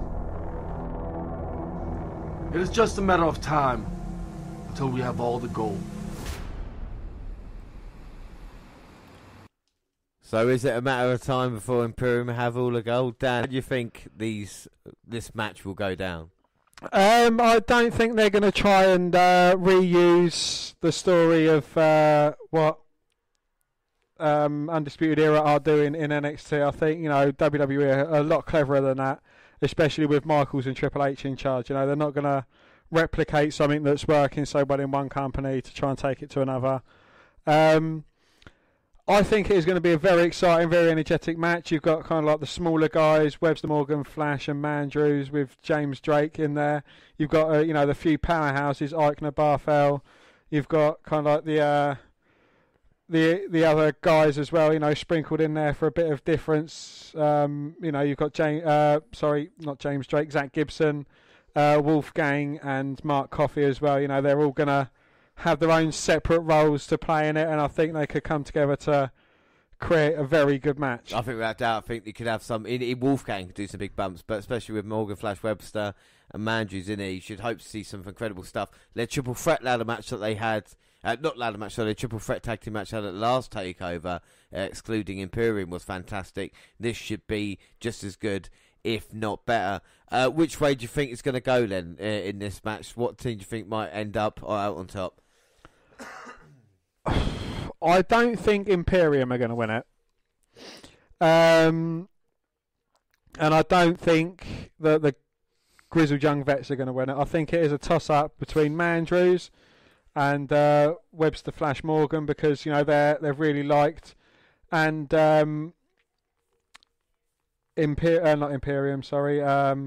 Gallus, because, they seem, I don't know, like they've got something to kind of hold over Imperium's head, in the toe-to-toe head-off between that faction. My only thinking of it is that we have got the Worlds Collide event coming, and of course we'll be live for that one as well. It's the Imperium versus the Undisputed Era. And what better way to kind of sell that match as saying, hey, look, here's the champions versus the champions of both brands as well. So could Imperium maybe come out on top? Yeah, but then Alexander Wolf would be like going, There's no secret title, but who says Roderick Strong will be North American champion heading into Takeover, or Worlds Collide even? So, interesting times. I think this match will be amazing. It might start off the show, but I think it's going to just be hellacious. All these guys have watched the wrestling that has been taking place. They've been sitting by waiting for a Takeover event since August. They're going to go all out for this one, aren't they? Without a shadow of a doubt. They are indeed, yes. They are certainly there to entertain and amaze us. And I think, especially with the ladder match, they are going to bring something that's going to surprise us, but in a good way. Yeah, I think without a shadow of a doubt. All right, so we've only got one more match to look at. Main event for the NXT Championship. Do you think 12 months ago Joe Coffey lost to Pete Dunne for the NXT title, with Walter making his debut? A year on from that, Joe Coffey faces Walter, and in the build up to this match for these two behemoths with their imposing factions, of course Gallus and Imperium, they visited their own hometowns. So the day after the event in Vienna, we visited the famous Heumarkt. That was the place where the big Ringkampf tournaments happened. In my first wrestling match I saw at the Heumarkt, so going to that place and just walk around there, and it has that aura of a shrine. It inspires you. It reminds you what's important for you on a professional level.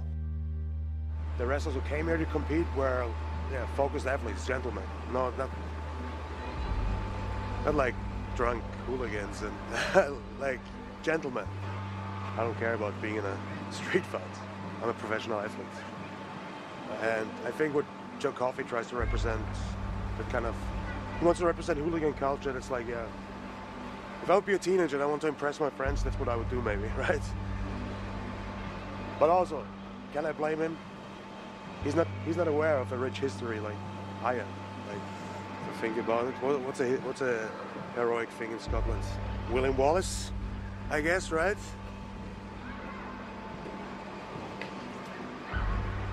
Wild barbarians that wear skirts because they're not smart enough how to, produce tights. I don't know. Those are Scottish, they all wear the skirts now. So I don't really know much about, Joe's, history, background much. I just know, I can judge what I see. And I've been in Glasgow before. That place is out of control. No, it's not comparable with this year. If you grew up in a city like Glasgow, how can I really negatively judge a person that acts like Joe Coffey, right? Yeah.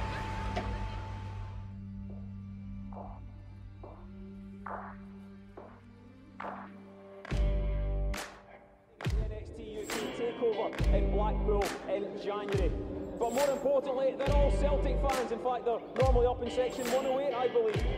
Joe, tell us a bit about the three of you. Well, we are the famous fighting firm Gallus from Glasgow.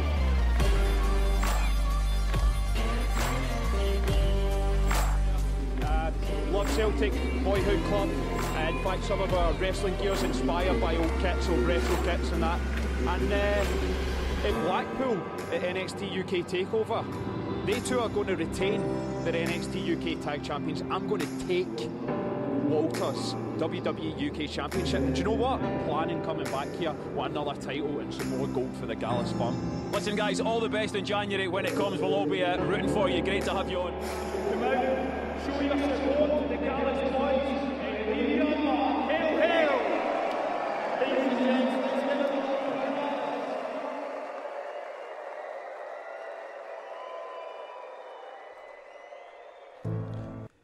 So, James, while we was listening to the comments, would you care to repeat for the listeners what you were saying when it was being played? What with the Gallus or with the Gallus? Yeah. I was just saying with Gallus, it's good that they visited the second team in Scotland, isn't it? You know, so. You know, you couldn't go to the most successful club in the world or even in Scotland, so you had to go to the second one. Fair enough with Gallus doing that. Their own, really. But I think that is a problem with Gallus. That's why they're always going to be second best, especially when it's a superior team. A bit like Imperium with Walter as well, because, you know, like I say, they did Gallus a bit like Celtic, you know, have come up a little bit short recent times. So we'll see what happens in this match. But it you know, Coffey might be able to beat Walter. So, James, as a storyline for you, would Coffey beating Walter standing tall with the title? I mean, his Gallus teammates won't be about because, you know, they'd have been beaten and bloodied from the ladder match before. So Joe Coffey standing tall, title held aloft above his head. Drew McIntyre comes down, maybe or maybe not wearing a Rangers shirt, and says, "Hey, pal." I don't think Joe Coffey deserves a storyline that big. I think McIntyre's a different level superstar to what Joe Coffey is. I think a McIntyre-Walter match might be very interesting to see down the line. This time is in it out. I think Gallus is, you know, the firm as it has. I don't think it's really worked on NXT UK. And I don't think I think Walter is going to walk out as champion. But can you see an upset happening here tonight? I could see an upset happening, yeah. So basically what you're saying is, you know, a storyline that you would much rather get behind is Walter standing tall and say, hey, he couldn't do it. See what a Rangers fan does. Well, it's not just necessarily about I'm just talking about a better wrestler. Yeah, but wouldn't this kind of get more eyes into the product that would not necessarily be following it? You know, a lot of Scottish football followers. No, because the problem is a lot of Scottish fans, lots of football fans follow wrestling anyway. The problem is you can divide them worse than anything else, and that is a problem sometimes. Where if one of these matches, if one side was to win, even though it's predetermined and stuff, the other side would be annoyed with WWE, and they wouldn't want to do that because they want to try and get the audience together, if you know what I mean. Try not alienate. It's all right in the hometowns when you're having to go at your home team and stuff like this. But when it's on kind of TV, then fans might think, well, what's the fucking point of this? You know, especially Celtic fans. If they're watching their football team and go, shit, we're fucking losing all the time, they watch wrestling and losing that as well. They're going to get really depressed, Dan, aren't they? You know? So anyway, let's move from Walter, Joe Coffey, Dan. What are your thoughts on this match? I think it could be a hard-hitting affair between these two guys. I think, you know, both men are going to give it their all. I think Joe Coffey is going to end up with his chest caved in. Yeah, oh my God. At the end of this match, there's going to be a few hard slaps. I think Joe Coffey can actually nearly give as much as he's going to get from Walter, but I think he's going to come up just short. Yeah, well, what's interesting is that, you know, Coffey said he came up short against Pete Dunne, but was it his match against Pete Dunne that kind of softened Pete Dunne eventually to go against Walter? You know, would Pete Dunne have been in the shape if he hadn't gone to Joe Coffey, or is Coffey well and done? If Coffey was to win tonight and beat Walter, I think it would send a seismic shot to NXT UK and I think across most of the wrestling world at this time, because I think Walter deserves something else, something bigger. Well, do you think Pete Dunne's ears will perk up if Joe Coffey does get the victory then, saying that, you know, I beat you, you beat him, he beat me. So, you know, it's kind of it can go going round in a circle. One person couldn't beat that one, but they can beat that one, and then I think it'd be interesting to see, you know, and that's the thing with NXT UK. Every one of these matches, even the Devlin Bate match, Devlin could conceivably win that, and to have a card where you could think that it could all go different ways is quite impressive. All right, Dan. So, what are your final thoughts on the Takeover? What are you hoping for here tonight? I hope, you know, all the matches deliver, which I have high expectations that they will. And I hope there's a little something in there, you know, a little surprise, a little thing that no one saw coming. Yeah.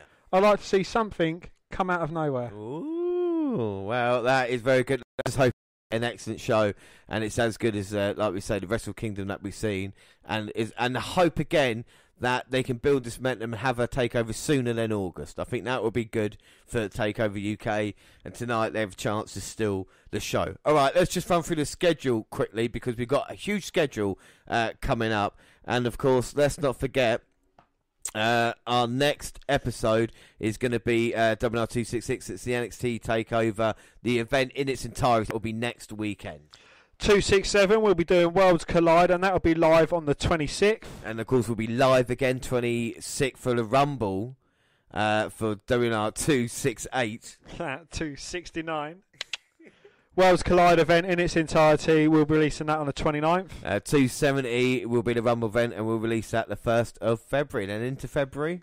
February, that will be the 8th, and it will be the Nigel McGuinness special. Yes, of course, the DVD we've got Christmas. We'll start looking at a few of those matches. The 15th, we've got NXT Update picking up from Blackpool, and of course building towards Takeover Portland. Yes, on the 16th, we'll be bringing you the Takeover Live, the pre-show, as we always do with NXT events. And then, of course, the 22nd, we'll bring you the entire Takeover event. So we've got a packed couple of months coming up. Dan, I suppose that does pique your interest. And, of course, we've got WrestleMania season nearby. Well, but our next episode will be NXT Takeover Blackpool to the entire event. That is it, everybody. Like I said, we are under 15 minutes away from the Takeover Blackpool event. I hope everybody enjoys it. We'll bring it to you in entirety next weekend, like I say. But just a big thank you for everybody who listened live, all the shout-outs, all the followers, and everything that we get. It's wonderful to be a part of the WNR podcast team, isn't it? Absolutely, yeah. You know, we couldn't do this without all of you, and we wouldn't want to do it without all of you, you know, listening to us, giving us your shout-outs, giving us your opinions. As I say, you know, always get in touch. We'll do our best to read out as many, if not all, of the shout-outs that we get that aren't rude or directed at me or James. Yes, we try and delete some of them. But like I said, we'd like to thank everybody for their support. And like I said, we're looking at the whole wrestling world this year. And we hope we're all along for the journey. And, of course, carrying on the traditions that we started, Dan, 5 years ago. Because this year, we're not only celebrating our 5th anniversary, 300th episode. I mean, it is going to be a big year for the WNR podcast. Every year seems to be hitting big milestones for us, and you know, it is fun. And me and James, we wouldn't be here if we didn't enjoy doing it. We absolutely love doing this, not just for ourselves but for you as well. And you know, every big milestone, it's kind of like, you know, it's an achievement for us as well. It really is. Yeah. You know, 300 episodes. When we first started this way back when with Jared and Dwayne in the midst, you know, would we have ever thought we could have got this big and this far? Never. No. I mean, you know, we've got so big that we've even reached the radars of Vinnie Mac. We out viewed WWE last year on Raw. We did more listeners than they did viewers on an episode on Sky. We beat WWE last year after they tried to stop us. And, you know, like I said, New Japan had a great response as well. People going, oh, fucking hell, I never want to try this, or we're doing it for the first time. And, of course, everything else that we've got as well. But, you know, this is all about wrestling. So everybody enjoy Takeover Blackpool 2. It should be a fantastic event. And like I say, we'll bring you everything next weekend as well. That is it. If you want to contact us, don't forget we're on Twitter, even though I hate it, at WWE Network Review, or at Vince McDan WWE, or at J_Rollins. Of course, we love everybody on Twitter. Got all the Google platforms, the WNR Podcast at gmail.com is the email, and the WNR Podcast on Instagram. Yes, we'll a bit more. We're on Facebook. Yes, Facebook. You can find our page and give us a like with a WNR podcast. Yay. Or you can come and find me and add me as a friend. I am Vince McDan. Yeah, subscribe to our YouTube channel, the WNR podcast, as well. And we've got all the clips on there. We've got stuff like Ricochet versus Will Ospreay, and of course Joey Ryan as well. Podcast got at the same time on YouTube as well. Places like SoundCloud. Or on your phone. You are listening to us right now on Spreaker Radio, and a big shout out to Spreaker and everybody listening, Stitcher Radio and iTunes. Subscribe, rate and review there. But that is it. That's how you make 2 hours nearly fly by, Dan, by doing a WNR live show. I'd like to thank you very much. I'd like to thank everybody for listening. I have been James Rose, and as always I was joined by Dan White. Thanks everybody, and bye. Bye.